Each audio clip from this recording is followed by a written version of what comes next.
नमस्कार। जैसा कि आपको पता है, इन दिनों पेट्रोल पंप पे तेल की आवक नहीं हो रही है, पेट्रोल डीजल बराबर आ नहीं रहा है, आगे से सप्लाई नहीं हो रही है, तो पंप पे किल्लत मची हुई है। अब भाई साहब, इस कमी से कैसे निपटा जाए, इस समस्या से कैसे समाधान निकाला जाए, इसके लिए सारी तेल कंपनियों के सारे लोग इकट्ठे हुए। जैसा कि आपको पता ही है, इन दिनों बहुत सारी तेल कंपनियाँ अलग अलग हो गई है, पेट्रोल कंपनियाँ।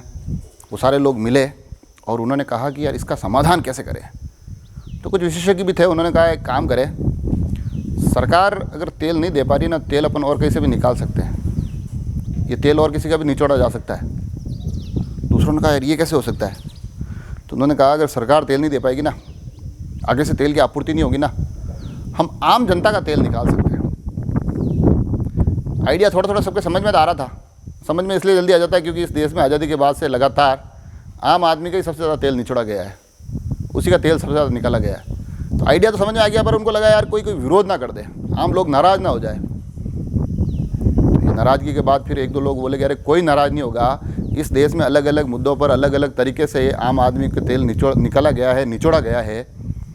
तो भैया, जब सभी लोग आम आदमी का तेल निकाल सकते हैं तो हम तो तेल कंपनियाँ हैं, हमारा तो पहला अधिकार है। तो फिर उस मीटिंग के माध्यम से उन्होंने तय किया अब एक काम करते हैं, तेल कम आ रहा है ना, तो अपन कीमतें बढ़ा लेते हैं, अलग अलग बहानों से अलग अलग कीमतें वसूलेंगे। तो अब जो ये आपके स्क्रीन पे जो फ़ोटो चल रहे हैं, जो ये चित्र आप देख पा रहे हैं, ये एक ही शहर के एक ही दिन के अलग अलग पेट्रोल पंप के दृश्य है। कीमतों पर गौर करेंगे तो कहीं आपको 109 भी लिखा दिखाई देगा, कहीं आपको 114 भी दिखाई देगा, कहीं आपको 116 भी दिखाई देगा।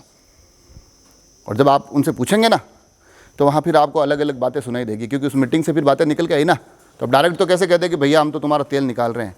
तेल निकालने के लिए कुछ बातें बहाने बताने पड़ते हैं। तो फिर कोई आपको बताएगा कि आपूर्ति नहीं हो पा रही है, कोई आपको बताएगा कि तेल है ही नहीं, क्या करें, कोई आपको बताएगा हमारी कंपनी की पॉलिसी है। और सबसे प्रीमियम बहाना ये होगा कि भैया ये प्रीमियम क्वालिटी का तेल है, जबकि हम सभी जानते हैं कि तेल कंपनियों को बड़े स्पष्ट निर्देश है कि उनको कस्टमर के हिसाब से सभी प्रकार के पेट्रोल उत्पाद उपलब्ध करवाने आवश्यक हैं। मगर ये प्रीमियम बहाना आएगा कि ये प्रीमियम तेल है, और ये प्रीमियम बहाना अधिक कीमतों वाले पेट्रोल पंप पर आपको मिल ही जाएगा।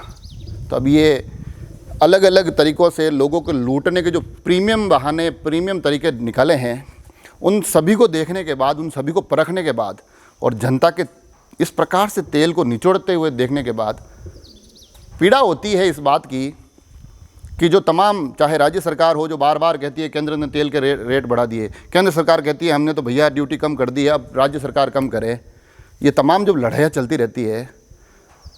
मगर आज जो ये पेट्रोल कंपनियां सरेआम लूट रही है, उन लड़ाइयों पर ये सभी लोग चुप क्यों हैं? उस चुप्पी से भी बड़ी चुप्पी इस आम आदमी की, इस देश के मध्यम वर्ग की, इस देश के उस गरीब वर्ग की, जिनके लिए ये कीमतें बड़ी ही महंगी होती है, जिनके लिए कीमतें कोई आसान चीज़ नहीं है। जब पेट्रोल की 1-2 रुपये की राहत मिलती है तो उनको तो बड़ा ही सुकून मिलता है कि अब कम हो गया, मगर उस राहत के बावजूद आज कंपनियां इनसे 116, 114 इस तरह से पैसे निचोड़ रही है। और ये तमाम वर्ग चुपचाप उस अत्याचार को, अत्याचार वर्ड यूज़ कर रहा हूँ, उस अत्याचार को सहन कर रही है। हम में से हर एक को इसके लिए बोलना चाहिए, हमको हर एक के इसके लिए आगे आना चाहिए, क्योंकि ये पीड़ा सिर्फ़ और सिर्फ हमारी है। अगर इस पीड़ा को सरकारें समझती तो सरकारें बोलती, इस पीड़ा को अगर बुद्धिजीवी समझते तो बुद्धिजीवी बोलते, इस पीड़ा को अगर मीडिया समझता तो मीडिया बोलता। मगर जब कोई नहीं बोलता है ना, तो हमें से खुद को ही बोलना पड़ेगा। और अगर हम फिर भी नहीं बोल सकते हैं तो फिर आम आदमी अपने इस खास तरीके से निचोड़ जाने के लिए किसी और को जिम्मेदार ना ठहराए। जुड़े रहे राजसमंद एक्सप्रेस से। धन्यवाद।